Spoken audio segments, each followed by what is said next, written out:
Hi, I'm Ruth, RN, taking care of patient Rashid Ahmed. Rashid Ahmed is a 50-year-old Middle Eastern man admitted to our unit this morning after being admitted in the ED for dehydration and hypokalemia. When he was admitted, he had nausea and vomiting, and he has had nausea and vomiting for the past 2 to 3 days after he had lunch at a local restaurant. His food and fluid intake have been minimal at home, and he has developed abdominal cramping. He was brought to the hospital because he nearly fainted when going to the bathroom at home. And while he was in the ED, he received 4 milligrams of ondansetron at about 5:50 a.m. this morning.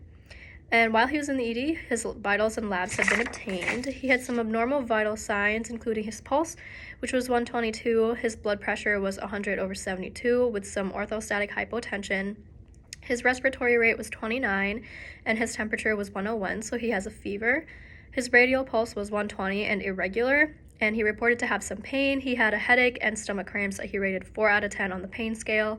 His capillary refill was 4 seconds, and he had reduced muscle strength. Upon auscultation, his stomach was also hyperactive, and his output was only 70 milliliters of dark amber urine. He hasn't had much input by mouth, but he did have IV normal saline at 1,000 milliliters per hour bolus, but that was just recently switched to D5 normal saline with potassium chloride piggyback at 125 milliliters an hour. For meds, he's had his Spectrum, which is the trimethoprim and sulfamethoxazole combo med, 160, 800 milligrams at 8 a.m. this morning. And like I said earlier, he had ondansetron 4 milligrams at 5:50 a.m. His labs, he had a low pH of 7.3, so he's acidic.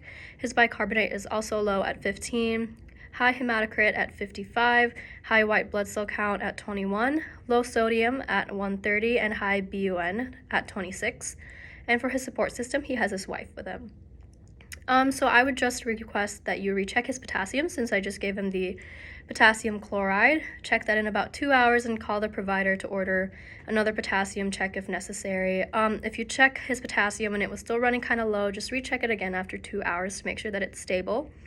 Also recheck his vital signs, and just a reminder for safety precautions because he is fall risk because of his orthostatic hypotension. Thank you.